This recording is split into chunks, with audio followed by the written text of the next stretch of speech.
다 같이 일어나셔서 오늘도 우리를 부르신 주님께 나아가 예배드리겠습니다.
하나님은 영이시니 예배하는 자가 영과 진리로 예배할지니라.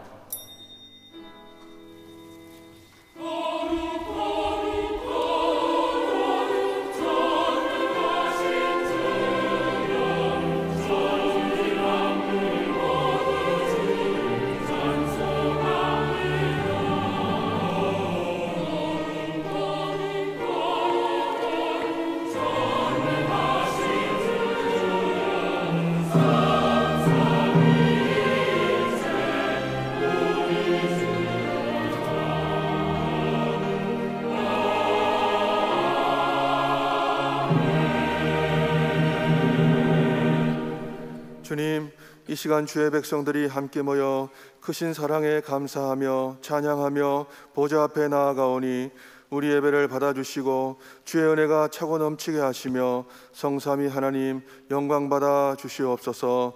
우리 주 예수 그리스도의 이름으로 기도하옵나이다. 아멘. 찬송 9장 1절입니다.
천지를 만드신 하나님 아버지를 내가 믿사오며 그 외아들 우리 주 예수 그리스도를 믿사오니 이는 성령으로 잉태하사 동정녀 마리아에게 나시고 본디오 빌라도에게 고난을 받으사 십자가에 못 박혀 죽으시고 장사한 지 사흘 만에 죽은 자 가운데서 다시 살아나시며 하늘에 오르사 전능하신 하나님 우편에 앉아 계시다가 저리로서 산자와 죽은 자를 심판하러 오시리라.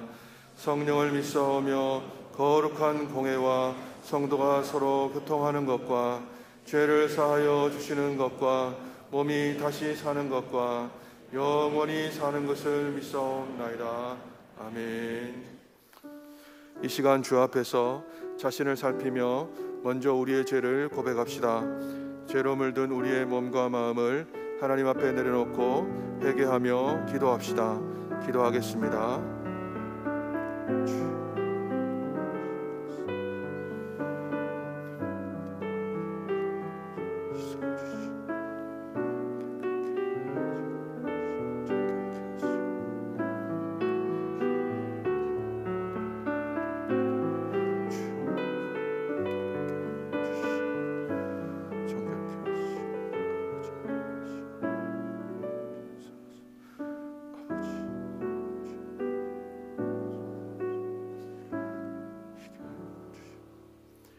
주님, 이 시간 우리가 고백한 모든 죄를 사하여 주심을 믿습니다.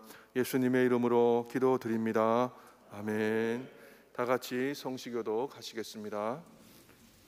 하나님이여, 주의 인자를 따라 내게 은혜를 베푸시며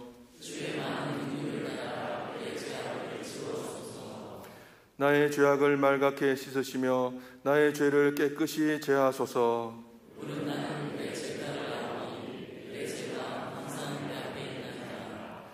하나님이여, 내 속에 정한 마음을 창조하시고 아멘. 자리에 앉으시겠습니다.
찬송 359장입니다.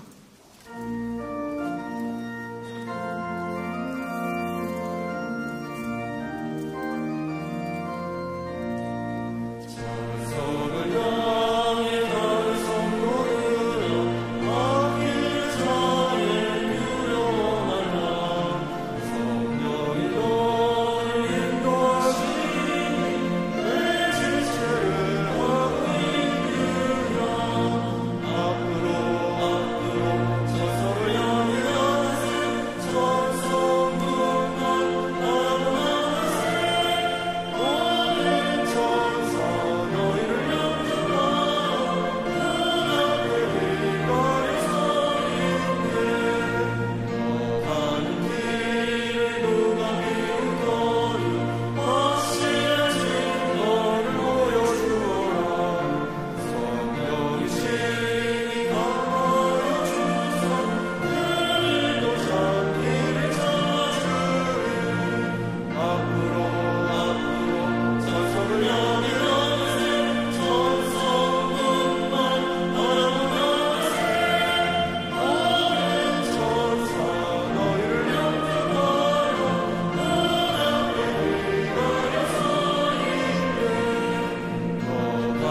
참 좋으신 하나님, 주의 윤리와 법도를 따라 살기로 다짐하면서도 그러지 못한 일상을 뒤로하고 거룩한 주일 주의 교회로 돌아온 저희를 품어주시니 감사합니다. 한 주간의 삶도 뒤돌아보면 주님과 동행하기보다 주님을 멀리하고 주님의 낯을 피하며 살아온 저희들, 다시 가나안으로 돌아와 주 앞에 찬송과 경배를 드리며 우리의 일상의 용서를 구하니 용서하여 주심을 감사합니다. 지나온 날들을 뒤돌아보며 후회도 해보고 앞날을 생각하며 꿈을 펼쳐 보려고도 하지만 우리는 부족하여 하나님의 인도하심과 은혜에 의지할 수밖에 없음을 고백합니다. 하오나 때로는 과거에 얽매여 생활할 때가 있습니다. 지나간 과거는 반면교사 삼을지언정 과거에 얽매여 고민하며 다투는 일이 없게 하시며 항상 미래를 내다보며 발전적으로 살아가는 우리들 되게 하여 주시옵소서. 나라를 위하여 기도드립니다.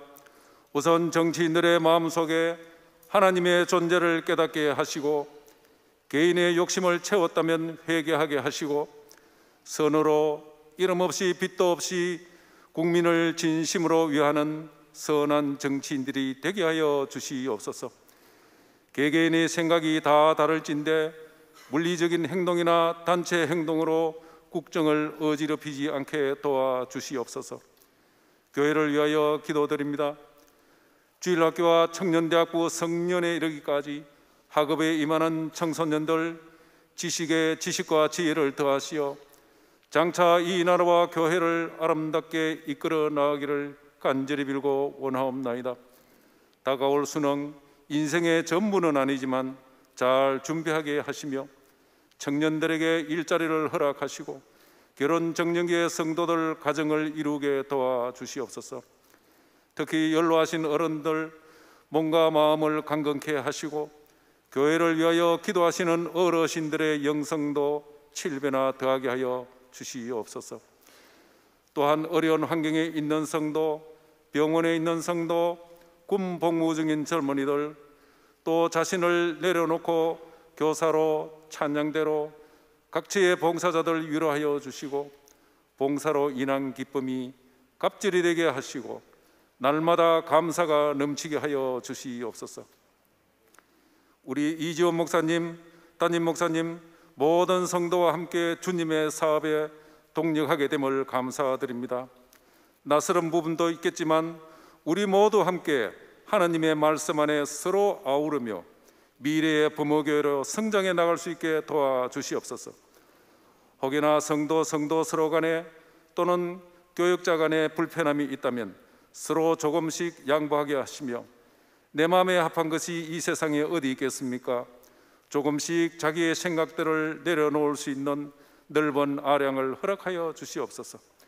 전지전능하신 하나님, 우리의 앞날을 푸른 초장 실만한 물가로 늘 인도하여 주시옵기를 간절히 빌고 원하오며 귀하신 예수님 이름으로 기도드리옵나이다.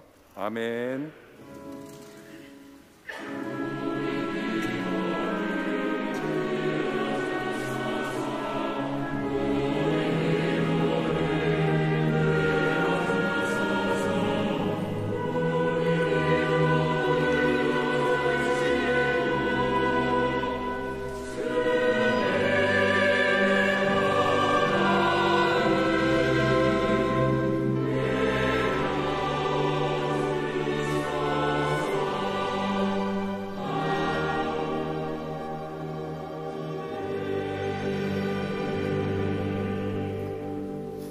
다 같이 준비하신 예물 드리겠습니다.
아멘, 아멘. 다 같이 봉헌하시겠습니다.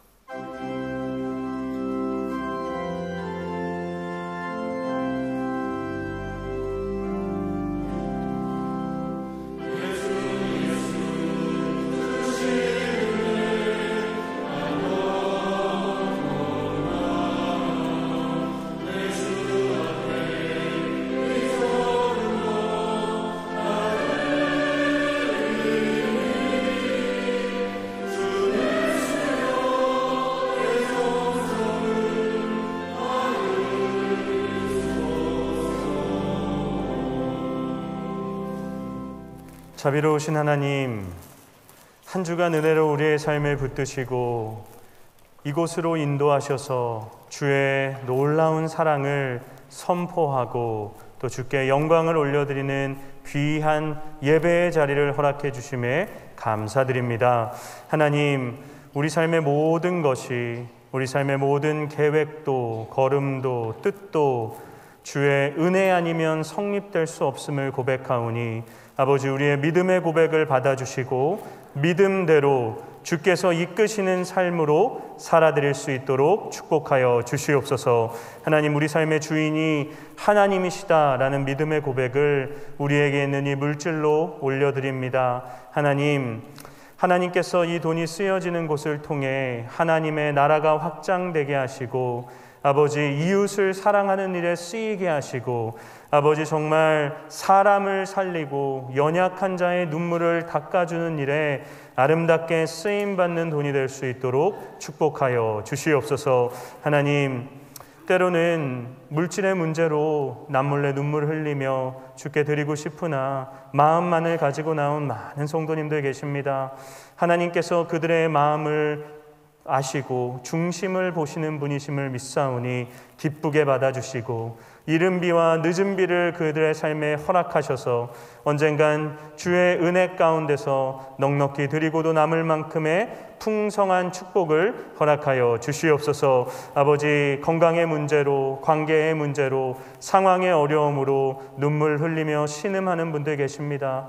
하나님께서 찾아가셔서 한 분 한 분 위로하여 주시고 내가 너의 하나님이다 말씀하여 주셔서 절망 속에서도 주를 바라보며 절망 가운데 무너지지 않고 하나님 앞을 붙잡으며 나아오는 믿음의 성도님들로 아버지, 그 어려움을 지나갈 수 있도록 축복하여 주시옵소서. 하나님, 이 시간 동일한 장소는 아니지만 우리 아이들 각자의 처소에서 예배드리고 있습니다. 하나님이 편재하셔서 이곳에도 또 그곳에도 계시는 하나님이심을 고백하오니 우리 아이들이 오늘 예배를 통해 예수님을 자신의 구주로 영접하는 일들이 생겨나게 축복하여 주시고 아버지, 특별히 수험생들을 주님께서 붙잡으셔서 하나님, 그들의 삶이 성적에 달려있는 것이 아니라 하나님의 손에 달려있다라는 것을 믿으며 준비한 모든 것들을 펼쳐나갈 수 있도록 축복하여 주시옵소서.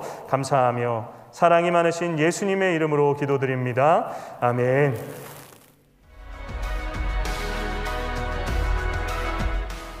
다시 예배로. 성도 여러분, 한 주간도 평안하셨습니까? 10월 넷째 주 범어 뉴스를 전해드립니다. 목자 야유회가 있습니다. 25일 화요일 사랑방 목자들을 위로하고 친교하는 목자 야유회가 있습니다. 교회에서 9시 30분에 출발해 밀양 청황산으로 다녀옵니다.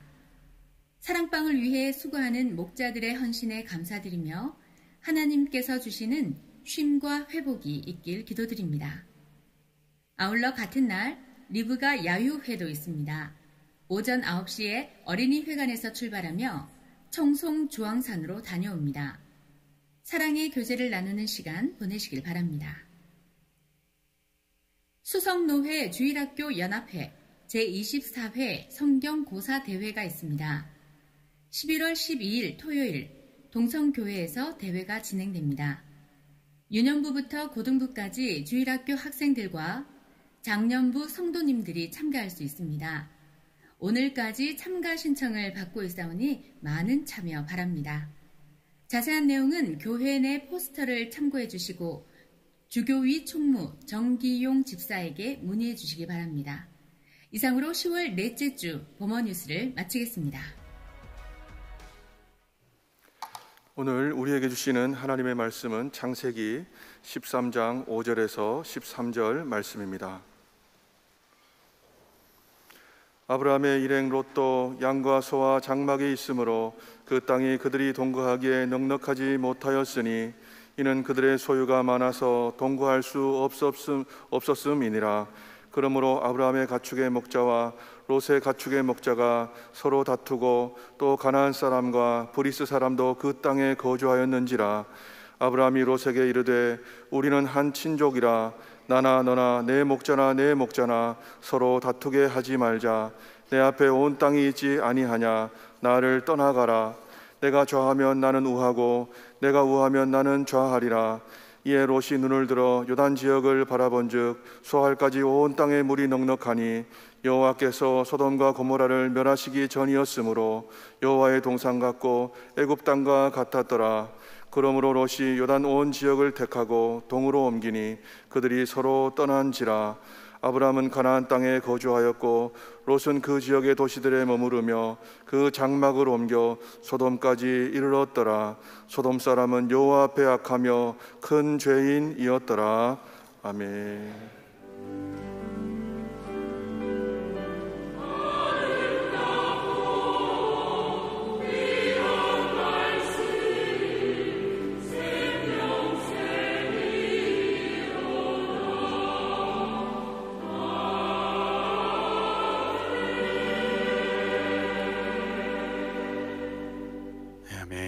우리 앞뒤에 좌우에 계신 분을 바라보며 인사하겠습니다. 사랑합니다. 축복합니다. 사랑합니다. 축복합니다. 우리 한 번 더 밝은 얼굴로 인사하실까요? 당신이 있어서 행복합니다.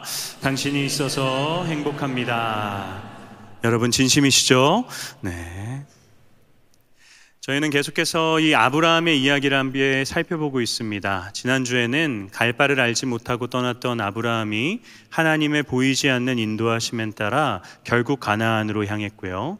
가나안 땅에서 잘못된 선택으로 약속의 땅을 떠나 애굽에 거했던 아브라함이 주의 놀라운 은혜로 다시 가나안으로 돌아오게 되었다라는 사실을 살펴봤습니다. 그래서 저와 여러분도 이 아브라함처럼 우리의 삶을 인도하시고 우리의 삶의 모든 것을 합력하여 선을 이루시는 하나님의 은혜로 살아가야 된다라는 사실을 함께 살펴봤습니다. 여러분, 이처럼 저와 여러분의 삶은 은혜로 뒤덮여 있습니다. 하나님의 은혜가 우리를 둘러싸고 있습니다. 여러분, 이 표현이 좀 은혜가 되지 않으시나요? 하나님의 은혜가 우리를 둘러싸고 있다는 것은 우리가 어디를 가든 우리가 어떤 상황에 놓여 있든 어떤 삶의 순간에 있던 간에 하나님의 은혜가 우리를 앞서간다라고 하는 것이고요. 또 그 하나님의 은혜가 우리에게서 사라지지 않는다라는 것을 의미하는 것입니다. 근데 여러분, 이처럼 저와 여러분이 하나님의 은혜에 둘러싸여져 있고 은혜를 받은 자로서 살아가는데, 그렇다면 은혜를 아는 저와 여러분은 과연 어떠한 삶을 살아드려야 하는 것일까요? 그래서 오늘 저는 하나님의 놀라운 은혜로 존재했던, 결국 또 다시 가나안으로 돌아왔던 아브라함의 삶의 모습을 통해 은혜를 아는 자가 어떠한 삶을 살아가야 되는지를 함께 살펴보고자 합니다. 오늘 말씀을 통해 하나님께서 우리에게 깨닫게 하시고요, 또 느끼게 하시고 깨닫고 느낀 것들을 한 주간의 삶에서 실천해낼 수 있는 결단 주시기를 우리 주님의 이름으로 축원합니다. 여러분, 오늘 본문 말씀에서는 이 아브라함의 조카였던 롯과 아브라함의 헤어짐을 그리고 있습니다. 아버지를 일찍 여위었던 이 롯에게 있어서 자신의 삼촌 아브라함은 아버지와 같은 존재였어요. 또한 자녀가 없었던 아브라함에게도요, 이 롯은 자신의 아들과도 같은 존재였습니다. 그러다 보니까 이 아브라함과 롯은요, 그들의 삶의 일생 속에서 단 한 번도 떨어졌던 적이 없어요. 갈대아 우르에서도 함께 지냈고요, 하란에서도, 가나안에서도, 세겜 땅 모래 상수리 나무에서도, 베델에서도, 또한 네게브에서도, 애굽으로 갔을 때도, 다시 베델로 돌아왔을 때도 그들의 삶의 전 일생과 영역 가운데서 이 둘은 늘 함께 거주했던 사람들입니다. 그런데 그토록 친밀한, 마치 아버지와 아들의 관계와 같았던 아브라함과 롯이 오늘 본문에서 헤어지고 있는 것이죠. 그렇다면 이들이 헤어졌던 그 이유는 무엇 때문일까요? 본문 6절에서 9절까지의 말씀인데요. 우리 다시 한번 읽어보겠습니다. 시작. 그 땅이 그들이 동거하기에 넉넉하지 못하였으니 이는 그들의 죄가 많아서 동거할 수 없었음이니라. 그러므로 아브라함의 가축의 목자와 롯의 가축의 목자가 서로 다투고 또 가나안 사람과 브리스 사람도 그 땅에 거주하였는지라. 아브라함이 롯에게 이르되 우리는 한 친족이라 나나 너나 내 목자나 내 목자나 서로 다투게 하지 말자. 내 앞에 온 땅이 있지 아니하냐. 나를 떠나가라. 내가 좌하면 나는 우하고 내가 우하면 나는 좌하리라. 아멘. 여러분, 이들이 왜 헤어졌나요? 6절 말씀을 보게 되면 여러분, 그들이 함께 동거하고 있었던 그 땅이 이미 많은 소유를 지니고 있었던 아브라함과 롯이 함께 살기에는 넉넉하지 못하였기 때문이다라는 것을 알 수 있죠. 근데 6절 말씀에서 뭐라고 표현하냐면 동거할 수 없었음이라 라고 표현합니다. 동거할 수 없었다라고 하는 것은 뭘 의미하는 거냐면 떠날 수밖에 없었다는 거예요.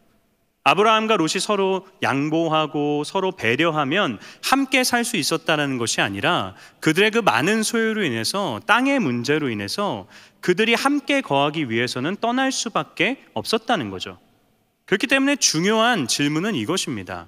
누가 떠나느냐? 그리고 어디로 떠나느냐? 땅의 문제예요. 떠날 수밖에 없습니다. 누가 떠나는지 또 어디로 떠나는지가 되게 중요한 문제가 되는 것이죠. 여러분, 누가 떠나나요? 저희가 보통 알고 있었던 기존까지 살펴봤던 아브라함의 그 모습이라면, 여러분, 아브라함은 그 즉시 장막을 거두고 조카 롯과 함께 가나안 땅의 다른 지역으로 떠났을 것입니다. 그게 저희가 지난주에 살펴봤던 아브라함의 모습이죠. 그런데 오늘 본문에서 발견되어지는 아브라함의 모습은 조금 다릅니다. 9절 말씀을 보게 되면 아브라함이 롯을 불러요. 그리고 이렇게 얘기합니다. 너는 나를 떠나가라. 여러분, 작은 문제 앞에서도, 작은 갈등 앞에서도, 작은 어려움 속에서도 언제든지 장막을 거두고 롯과 함께 떠났던 아브라함은 이제 롯을 불러서 나는 이곳에 머물 것이니 너가 혼자 나를 떠나가라 얘기하는 거죠.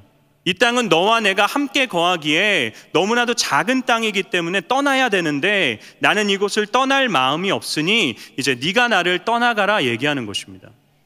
여러분, 자신의 아들과도 같았던 조카 롯을 떠나보내면서까지 아브라함이 이 땅에 거하려고 하는 이유는 무엇 때문일까요? 이 땅이 너무나도 좋은 땅이었기 때문일까요? 그렇지 않습니다. 여러분, 7절 말씀을 보게 되면 뭐라고 얘기하나요? 그 땅에 가나안 사람과 브리스 사람이 거주하였다라고 얘기합니다. 롯이 떠난다고 해서 그 땅 전체가 아브라함의 것이 되는 것이 아니었습니다. 그 땅엔 여전히 원주민이 있었고 아브라함은 그 원주민들과 치열한 갈등 가운데서 생업을 유지해 나갈 수밖에 없는 상황이다라는 것이죠. 더 나아가서요, 여러분, 아브라함은요, 이 가나안 땅의 이주자였어요. 이민자였습니다. 그 땅에는 아브라함의 친구도 없었고요, 아브라함이 의지할 만한 사람도 없었습니다. 그런데 그 땅에서 아브라함이 유일하게 알고 교제하고 지낼 수 있었던 한 사람은 자신의 조카 롯밖에 없었다라는 거죠. 여러분, 이민 생활을 해보신 분들은 조금 아실 텐데요, 이주자로서 살아갈 때 내 주변에 내가 정말 아는 내 가족이 있다라는 것이 얼마나 큰 위로가 되는지 모릅니다. 저는 밴쿠버에서 한 6년 정도의 삶을 살았는데요, 그 6년의 그 생활 가운데 한 2년 정도 제 친척 동생 부부가 밴쿠버에 거주했던 때가 있습니다. 이 2년 동안요, 저희 부부의 마음이 너무 행복했어요. 별거 없어도 그냥 차로 한 15분 정도 거리에 내 친척 동생이 있다라는 것 하나가 제 마음에 큰 안정감과 위로와 평안함을 주었습니다. 그런데 2년이 지난 후에 그 가족이 이렇게 한국으로 돌아가는데 저랑 제 아내가 한 달 정도 너무 멍했어요. 너무 외로웠고 막 마음이 너무 무너졌었습니다. 아브라함도 지금 가나안 땅의 이주자로서 낯선 땅에서 혼자 살아가고 있는 거죠. 그가 유일하게 의지하고 함께 삶을 나눌 수 있었던 유일한 사람이 롯입니다. 아브라함만을 생각했다면 아브라함은 롯과 함께, 그들이 함께 거주할 수 있는 더 큰 땅으로 나아가는 것이 가장 좋은 선택이었을 것입니다. 그런데 아브라함은 그러지 않는 것이죠. 왜 그렇습니까? 그곳이 베델, 하나님의 집이었기 때문이죠. 여러분, 아브라함은요, 이전에는 지난주에 저희가 살펴본 것처럼 끊임없이 내려가서 하나님의 약속의 땅인 가나안을 주저함 없이 떠나던 사람입니다. 그런데 하나님의 은혜로 다시 가나안으로 돌아온 아브라함은 이전의 자신의 모습과는 다르게 이제는 그 약속의 땅 가나안, 이제는 하나님의 집을 떠나지 않겠다는 다짐을 하고 있는 것이죠. 그래서 12절 말씀을 보게 되면 성경이 강조하죠. 아브라함은 가나안 땅에 거주하였더라. 그리고 실제로 이제 이어지는 아브라함의 삶의 모습을 보면요, 아브라함은 다른 곳에 장막을 치지 않습니다. 이 가나안 땅 외의 지역에 그가 거주하지 않아요. 그 땅을 벗어나지 않습니다. 아니, 아브라함은 죽어서도 나는 이 땅에 머물겠다라고 하는 그 의지의 표명을 가나안 땅 안에 있는 막벨라 굴을 비싼 돈을 주고 삼으로써 그곳을 자신의 무덤으로 삼아 나는 죽어서까지 이 땅에 머물 거다라는 것을 표현하게 됩니다. 자그마한 삶의 어려움과 자그마한 삶의 갈등 앞에서도 주저함 없이 약속의 땅 하나님의 집을 떠났던 아브라함은 이제 그 땅을 다시는 떠나지 않겠다라고 하는 굳건한 결심 가운데 지금 서 있는 것이죠. 롯은 어떻습니까? 아브라함이 불러서 나를 떠나가라 이야기하니까 그 즉시 아브라함을 떠나갑니다. 떠날 수 있어요. 떠날 수밖에 없습니다. 중요한 질문은 무엇입니까? 그가 어디로 떠나갔느냐라는 것이죠. 롯이 어디로 갔을까요? 10절에서 12절 말씀입니다. 함께 읽어보겠습니다. 이에 롯이 눈을 들어 요단 지역을 바라본즉 소알까지 온 땅에 물이 넉넉하니 여호와께서 소돔과 고모라를 멸하시기 전이었으므로 여호와의 동산 같고 애굽 땅과 같았더라. 그러므로 롯이 요단 온 지역을 택하고 동으로 옮기니 그들이 서로 떠난지라.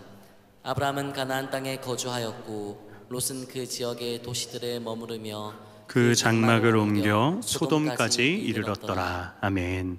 여러분, 롯이 어디로 가나요? 그가 서 있던 베델에서 동편에 있는 요단 지역을 바라봅니다. 그리고 그 지역을 보니까 그곳에 물이 너무 풍성한 거예요. 자신의 가축들을 키우기가 참 적합한 땅이다라는 생각을 하게 됩니다. 그러면서 롯이 베델 지역에서 동편에 있는 요단 지역으로 옮깁니다. 근데 거기서 그치지 않아요. 12절 말씀을 보게 되면 롯은 그 지역의 도시들의 장막을 치며 거하다가 장막을 거두고 점차 어디로 이르렀다라고 하나요? 소돔까지 이르렀다라고 얘기합니다.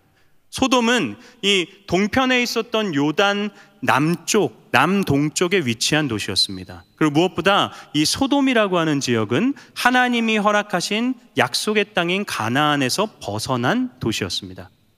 그래서 롯은 동쪽으로 갔다 남방으로 내려가 점차 계속 남쪽으로 내려가서 약속의 땅을 벗어나 소돔에 머물렀던 것이죠.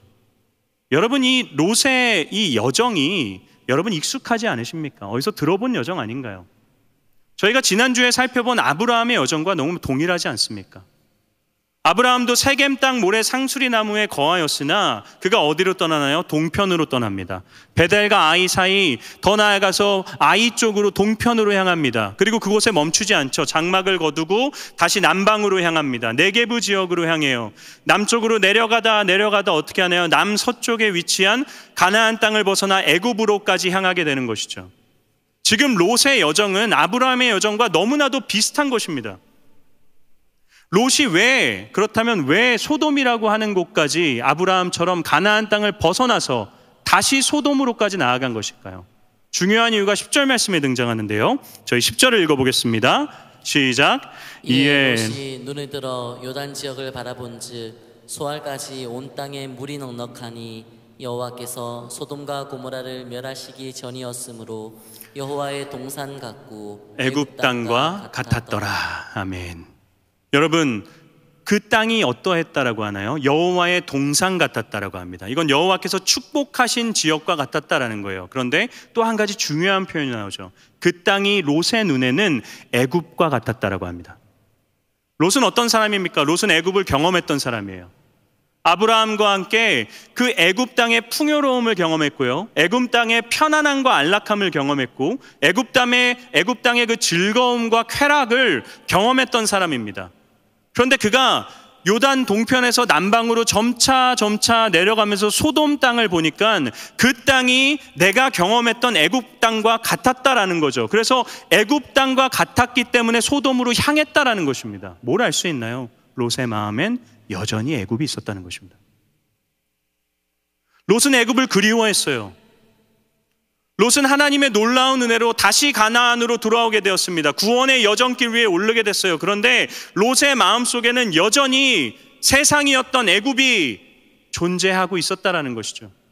그는 기회만 생기면 다시금 애굽으로 향하고 싶었던 사람입니다. 그러다 보니까 애굽과 같은 소돔이 보이니까 주저함 없이 그곳까지 이르게 되었다라는 것이죠. 여러분, 이 둘의 차이가 이제 보이십니까? 아브라함과 롯은요, 둘 다 하나님의 은혜를 입은 사람들이에요.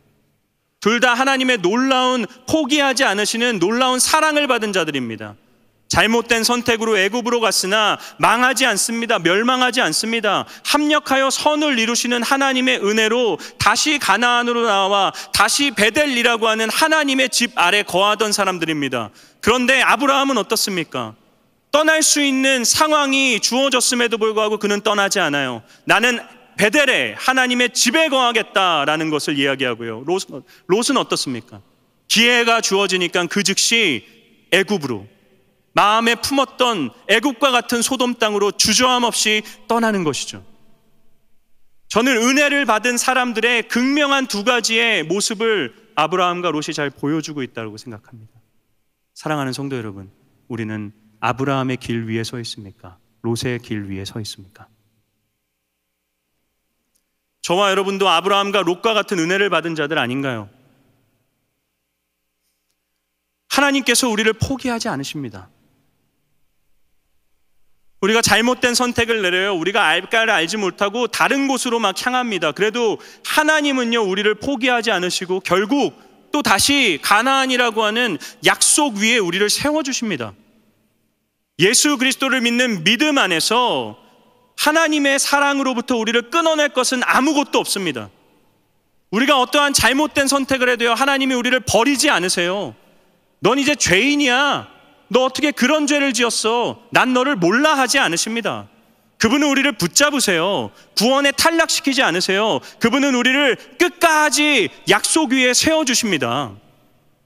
우리가 잘 알고 부르는 유월절 어린 양의 피로라고 하는 찬양의 가사처럼 주 보혈 아래에 있는 저와 여러분은 더 이상 정죄함을 받지 않습니다. 우리는 다시 죄인이 되지 않습니다. 하나님이 우리를 포기하지 않고 우리의 구원을 이루어 가시기 때문입니다. 은혜를 받았습니다. 그런데 하나님이 나를 포기하지 않으신다는 것이 내가 내 마음대로 언제든지 애굽으로, 언제든지 애굽과 같은 소돔으로 가도 된다는 것을 의미하는 것은 아닙니다. 하나님이 우리를 포기하지 않으세요. 구원이 확정되었습니다. 그런데 그 구원을 확정받았다고 해서 내 마음대로 다시 세상으로 돌아가도 된다는 것을 의미하는 것은 아니라는 것이죠. 우리는 베델에 머물러야 되는 자들입니다. 우리는 하나님의 집에 거하기 위해 그 자리를 뿌리 내려야 되는 사람들입니다. 물론 저와 여러분의 삶에 우리로 하여금 끊임없이 다시금 애굽을 바라보게 하는 수많은 유혹들이 있다는 것을 부인할 수 없어요. 여러분, 아브라함이 왜 가나안 땅을 떠나 애굽으로 갔나요? 소유가 없었기 때문에. 우리 삶에 소유가 없을 때 우리는 세상을 바라봅니다. 애굽을 바라봐요. 풍요롭고요, 괜찮고 내게 큰 유익을 줄 것 같은 우리는 애굽으로 소유가 없을 때 막 나아갑니다. 하나님의 집을 떠나버려요. 또 어떻습니까? 여러분, 롯은 왜 애굽과 같은 소돔으로 갔나요? 소유가 너무 많았기 때문에. 소유가 너무 많고요, 부족한 것이 없을 때 저와 여러분은요, 언제든지 세상을 바라보는 사람들입니다. 간절하지 않을 때, 하나님을 붙들어야 되는 이유가 없을 때 우리 너무나도 쉽게 세상을 향하지 않나요? 세상의 그 유익과 세상의 그 편안함과 안락함을 쫓는 사람들이 저와 여러분 아닌가요? 갈등이 있을 때, 문제가 있을 때, 어려움이 있을 때, 기근이 있을 때 우리는 끊임없이 애굽으로 향하는 사람들입니다. 더 나아가 여러분, 애굽은 우리의 눈에 보기에 너무나도 좋아요. 여호와의 동산 같습니다. 축복의 땅 같아요. 아, 그래, 저렇게 세상에서 떵떵거리면서 사는 것이, 세상에서 저렇게 돈을 많이 벌고 사람들에게 존경을 받고 편안하고 안락하고 아무런 부족함 없이 사는 것이, 그래, 여호와의 동산과 같은 거지. 여호와께 복받은 삶 같은 거지. 우리의 눈에 애굽은 여전히 매력적으로 다가옵니다. 마치 아담과 하와에게 선악을 알게 하는 나무의 열매가 너무나도 매력적으로 다가왔던 것처럼 우리에게 애굽에서의 그 안락함과 편안함과 즐거움은 여전히 매력적으로 다가와요. 무엇보다 롯이 애굽을 경험했기 때문에 주저함 없이 애굽과 같은 소돔으로 갔던 것처럼 저와 여러분도요, 애굽을 경험한 사람이기 때문에 여전히 애굽을 그리워합니다. 그게 우리의 솔직한 마음 아닌가요, 여러분? 하나님의 집에 거하는 것은요, 하나님의 뜻 안에 사는 것은 뭔가 우리를 억압하는 것 같아요. 너무 힘든 일 같습니다. 막 억지로 하나님이 나를 쥐어 짜시는 것 같아요. 애굽은 우리에게 너무 편안합니다. 우리는 애굽이 편한 사람들이에요. 우리는 애굽이 그리워하는 사람입니다. 애굽을 우리는 너무 갈망하는 사람들이에요. 사실 우리는 애굽에 중독된 사람들입니다. 세상에 중독되어 있는 사람들이에요. 제가 밴쿠버에 있을 때 그 마약에 중독됐었던 청년을 알고 지냈어요. 이 청년이 마약을 끊어내고 몇 년의 시간이 지난 후에 제가 만났어요. 그래서 어떻게 요즘 좀 괜찮아요? 물어봤더니 그 청년이 그러더라고요. 목사님, 전 지금 당장이라도 다시 마약을 하고 싶습니다. 이미 중독되어진 거죠. 평생을 그저 참는 것뿐이에요. 여러분, 애굽이 그렇지 않습니까? 우리 삶에 세상의 그 풍요와 세상의 어떤 즐거움과 세상의 그 안락함을 경험하잖아요. 그럼 우리는 그곳에 중독됩니다. 그냥 죄를 한번 경험하잖아요. 그럼 죄가 우리 몸에 새겨져요. 평생 그냥 그것을 참으면서 살아가는 것뿐입니다. 우리는 여전히 애굽을 갈망하는 사람들이에요. 여전히 애굽이 즐거운 사람입니다. 기회만 주어지면 애굽으로 달려가고 싶은 사람들이에요. 하나님이 허락하신 우리의 삶에 풍성한 것들이 있는데 우리는 그 풍성한 하나님의 은혜를 누리며 살기보다는 다시 죄의 길로 나아가기를 소망하고 있는 사람들입니다. 여러분, 제가 참 좋아하던 프로그램이 있어요. 개그 콘서트라는 프로그램입니다. 좋아하셨죠? 네. 그 한 주의 마지막과 시작이 개그 콘서트로 되지 않았었나요? 그래서 빠밤빰 노래 나오면 막 절망하셨잖아요. 아, 내일부터 월요일이구나. 근데 그 개그 콘서트 프로그램 중에 제가 참 좋아하던 코너가 있는데 누려라고 하는 코너입니다. 별로 유명하지 않아서 아마 잘 모르실 거예요. 근데 한 에피소드를 말씀드리면 식당에서 서빙 일을 하시면서 열심히 살아가고 계시던 한 분이 갑자기 돈벼락을 맞게 돼요. 그래서 엄청난 부자가 됩니다. 부러우시죠? 그래서 하던 그 일들을 그만두세요. 그리고 이제 부자답게 고급 밍크 코트를 입고요, 막 최고급 액세서리와 막 시계를 차고 명품 가방을 들고 정말 비싼 레스토랑에서 식사를 합니다. 아주 고상하게. 나는 이렇게 돈이 많은 사람이야 막 이렇게 드러내면서 이렇게 식사를 정말 고급스럽게 막 하고 있어요. 그런데 그 옆 테이블에서 누가 저기요라고 하니까 네 손님 하면서 달려가는 거예요. 너무 고상하게 밥을 먹다가 갑자기 달려가는 겁니다. 자기는 더 이상 식당에서 일하던 사람이 아닌데 식당에서 일했을 때의 그 모습이 아직도 새겨져 있는 거죠. 부자로서예요. 이젠 부자예요. 다시 그런 일 하지 않아도 돼요. 근데 그때의 모습이 마음에 새겨져 있는 거죠. 그래서 멋쩍게 자리에 돌아와서 이런 얘기를 합니다. 내 몸이 고생을 기억해. 이게 왜 제 기억 속에 남아있는 프로그램이냐면 예수님을 믿고 난 후에 저와 여러분의 모습이 이것과 너무 흡사하다라는 생각을 했기 때문이에요. 우리는 하나님의 놀라운 은혜를 받은 사람들입니다. 이제 더 이상 우리는 죄의 노예가 아니에요. 죄의 종이 아닙니다. 이제 우리는 하나님의 사랑받는 자녀입니다.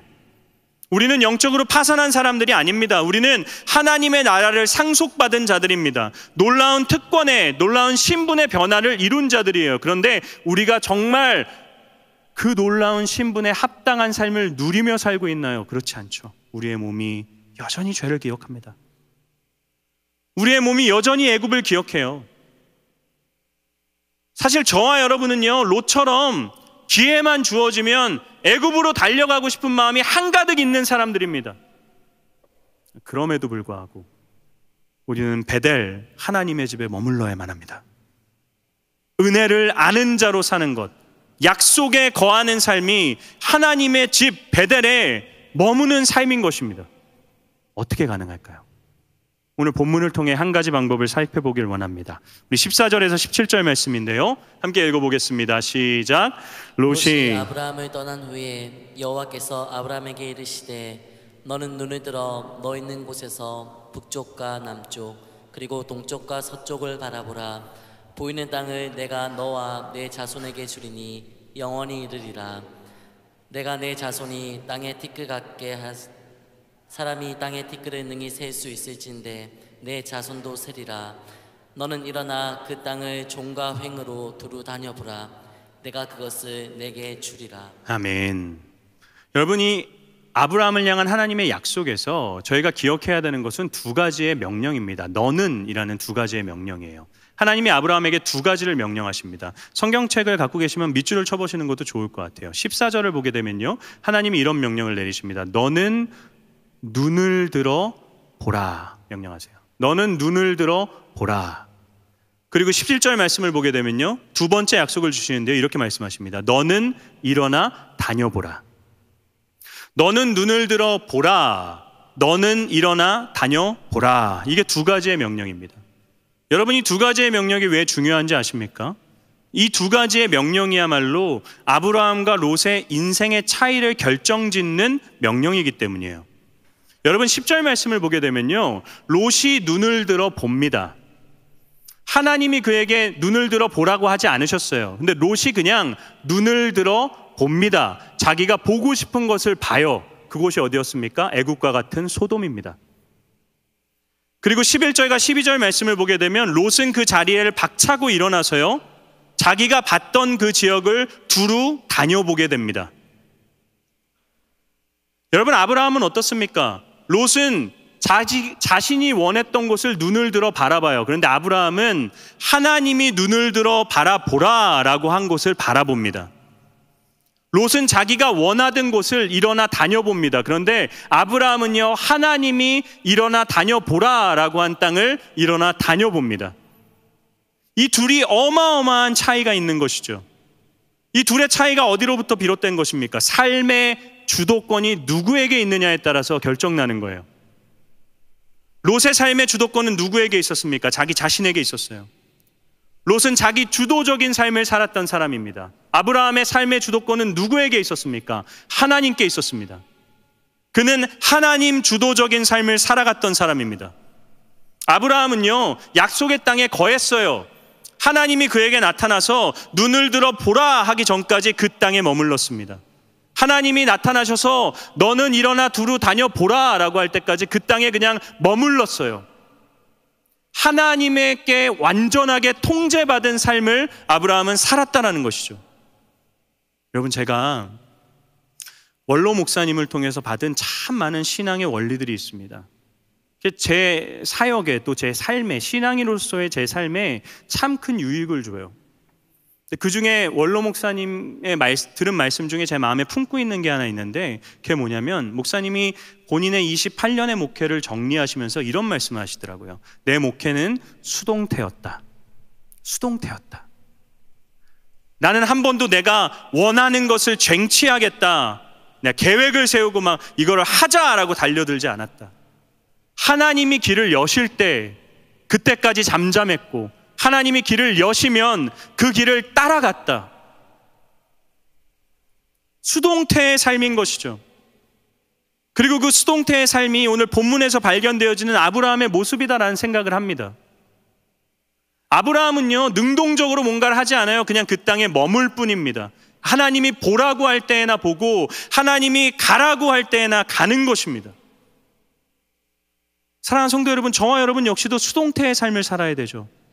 저와 여러분 역시도 하나님께 통제받는 하나님 주도적인 삶을 살아야만 되는 것입니다. 그렇지 않고요, 우리가 원할 때 보고 우리가 원하는 곳으로 가잖아요. 그럼 우리는 100% 애굽으로 갑니다. 애굽으로 갈 수밖에 없는 존재들이에요. 어떻게 하나님께 통제받을 수 있습니까? 기도밖에 답이 없습니다. 기도해야 됩니다, 여러분. 내 마음속에 내가 바라보고 싶은 애굽이 보여요. 저기로 가면 내 인생이 괜찮아질 것 같습니다. 안락할 것 같아요. 편안할 것 같아요. 세상의 법칙을 따르고 세상의 뜻대로 움직이면 괜찮을 것 같습니다. 그런 생각이 들 때마다 우리는 기도해야 됩니다.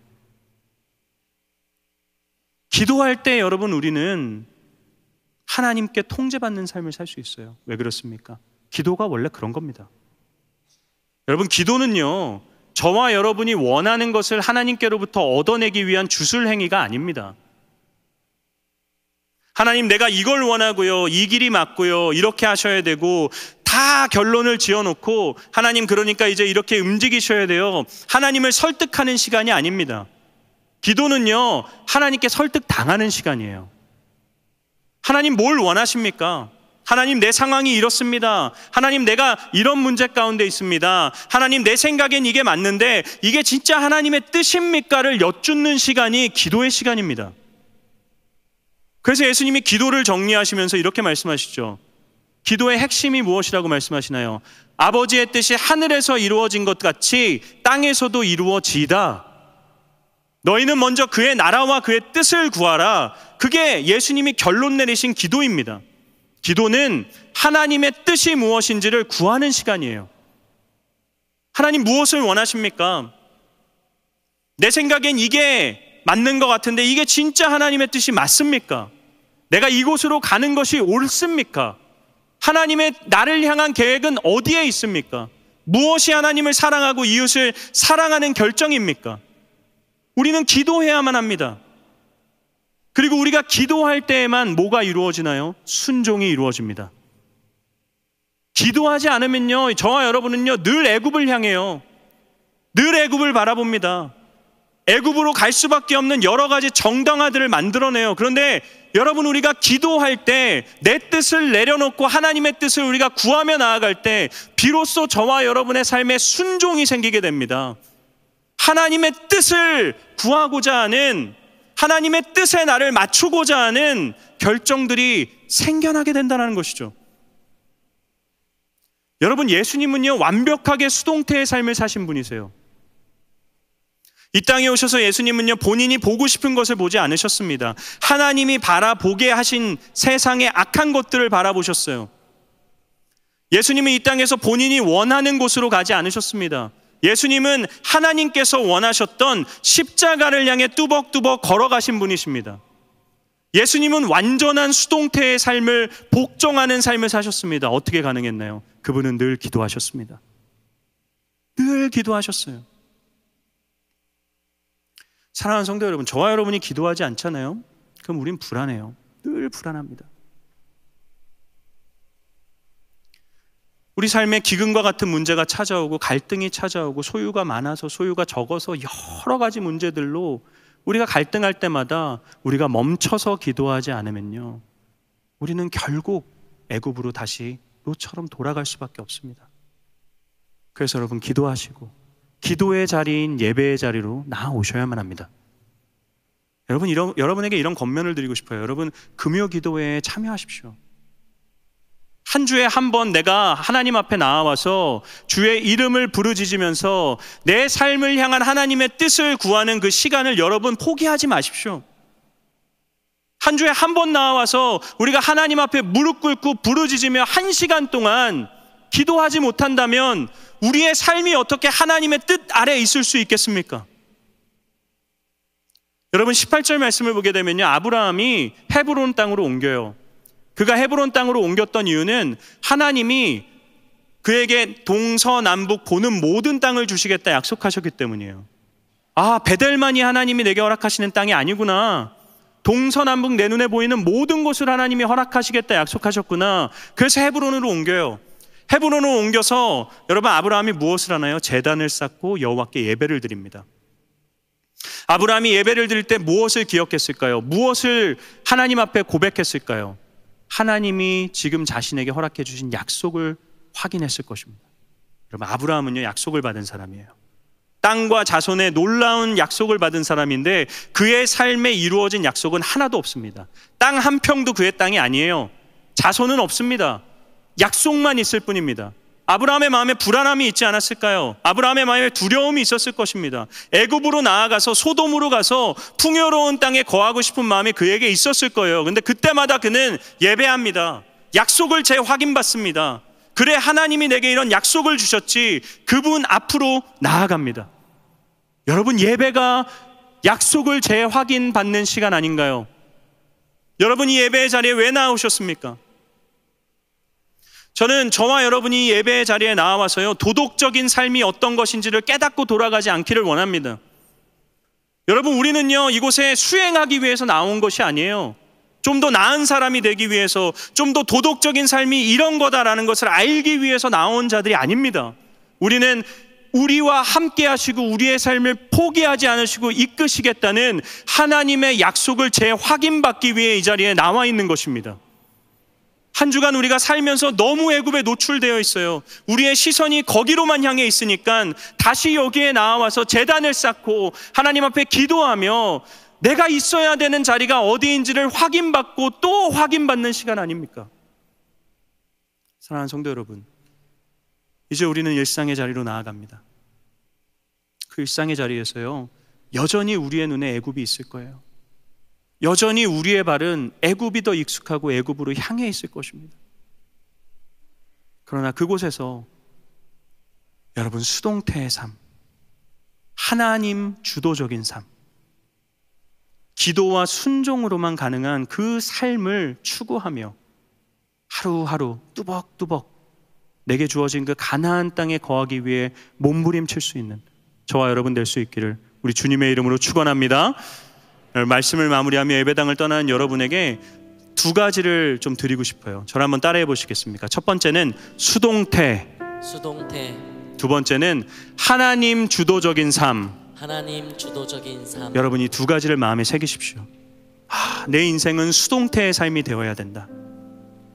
내 삶은 하나님께 통제받는 하나님 주도적인 삶이 되어야 된다. 여러분의 마음이, 여러분의 시선이 눈을 들어 애굽으로 향할 때마다, 여러분의 발걸음이 다시금 가나안 땅을 떠나려고 할 때마다 기도하며 결국 순종의 자리로 내가 나아가겠습니다.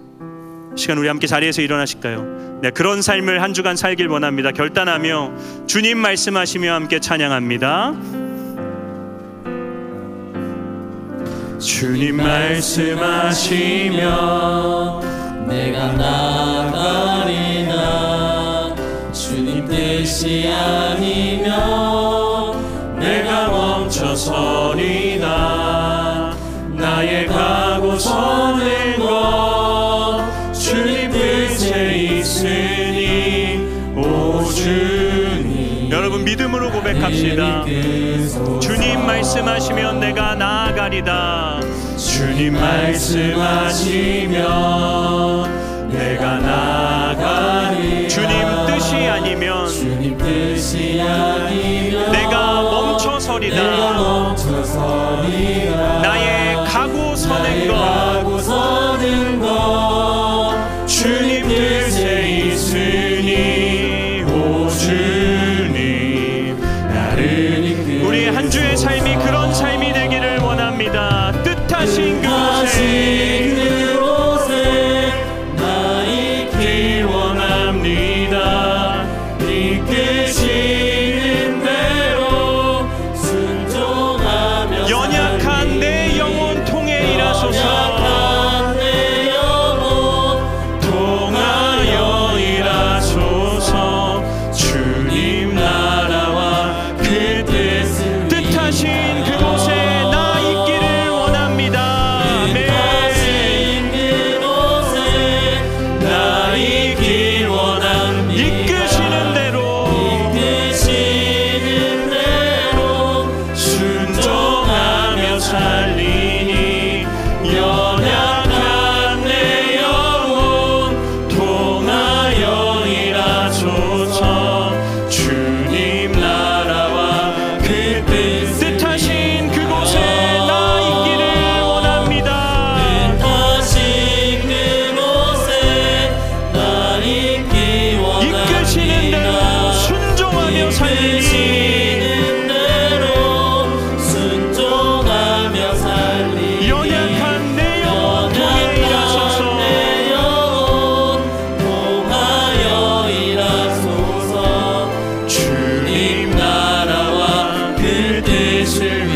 주시옵소서. 주님 나를 이끄소서. 오 주님 나를 이끄소서.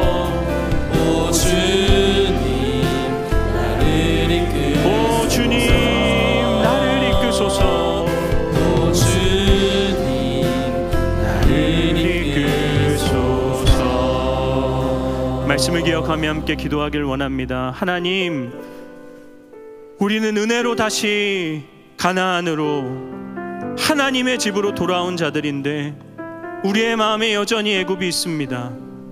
우리의 발걸음엔 여전히 애굽과 같은 소돔을 향해 있습니다. 하나님, 우리가 자기 주도적으로 눈을 들어보고 일어나 걸을 때 우리는 그 은혜를 잊어버린 자로 다시 살아갈 것입니다.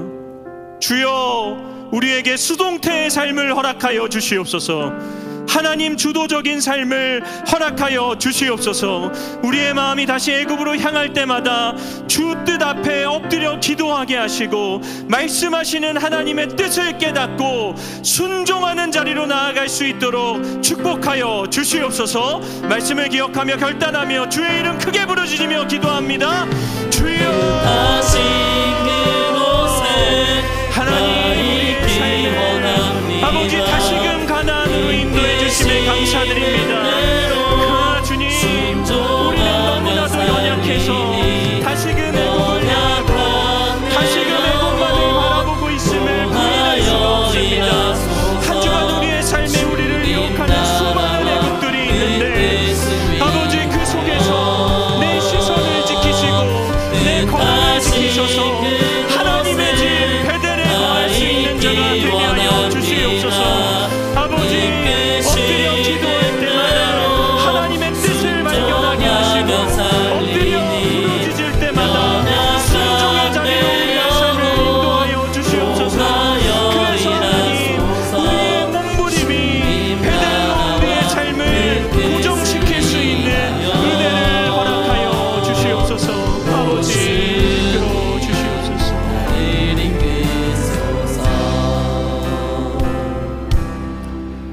여호와는 내게 복을 주시고 너를 지키시기를 원하며 여호와는 그의 얼굴을 내게 비추사 은혜 베푸시기를 원하며 여호와는 그 얼굴을 내게로 향하여 드사 평강 주시기를 원하노라.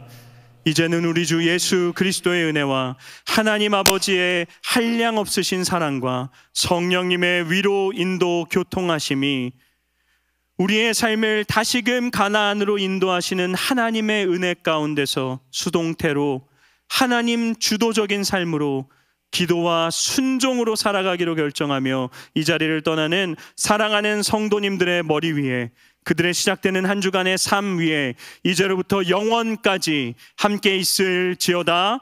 아멘.